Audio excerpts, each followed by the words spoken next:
If you're a fan of underwater scary stuff like I am, and if you're not, maybe this can sink you into those scary things. I've got a comic for you. It is called DELUGE.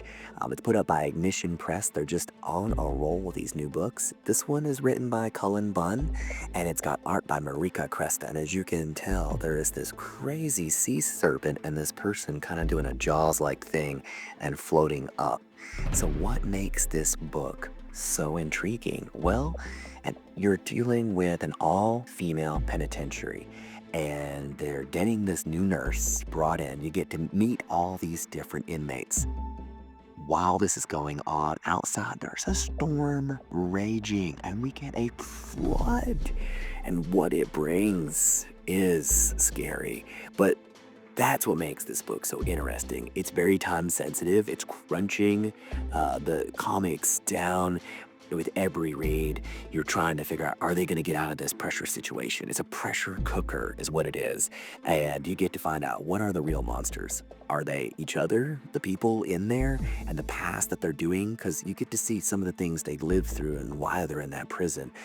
Is it the sea creature that's in the water with them? Or is it the storm itself?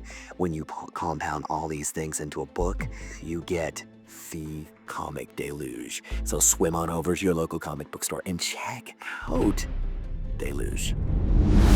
Another great book by Ignition Press is Roots of Madness. It's written by Stephanie Williams with art by Letizi Condenisi.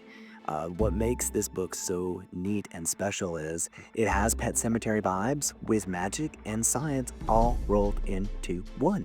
It starts off with a girl by the name of Etta who works with her mom in a natural remedies store. They have this book that's been passed down from generation to generation, and you can only read it when you are ready.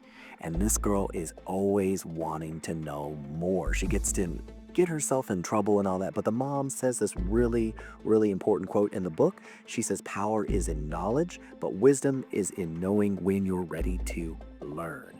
And you see this girl Etta grow up, and you see her struggling with that quote throughout her entire life.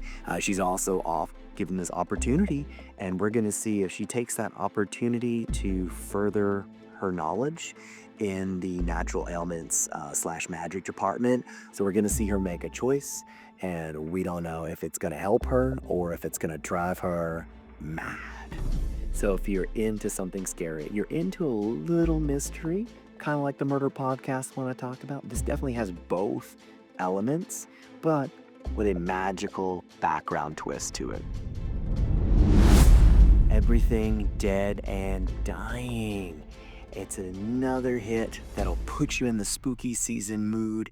It's out by Image Comics. It's got the writers Tate Brondel and art with Jacob Phillips, colors by Pip Martin. It takes place with the story of two guys and their daughter, and they both live in a farm, and they're taking care of this farm, and they're raising this kid, but there's only one guy you're really seeing it through.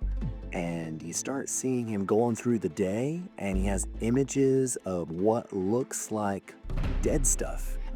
It's colorful and creepy and has all the right vibes for a zombie story. But there's a twist. You can't tell what's real and what's not, what's a dream and what's reality. The lines are blurred, and in the end of the story, before the end of the book, you finally get to see what in the world is going on. And with that last page, you get a new direction. So the second issue is taking you outside of that home into the world, and you get to see what really is going on with this book. So if you like zombies and you like farms, this book is definitely taking you on that journey, especially if you've seen The Walking Dead and what they do on that farm. That's a big spoiler there, but if you haven't, it's still a good road to go on. Check it out, Everything Dead and Dying, at your local comic book store.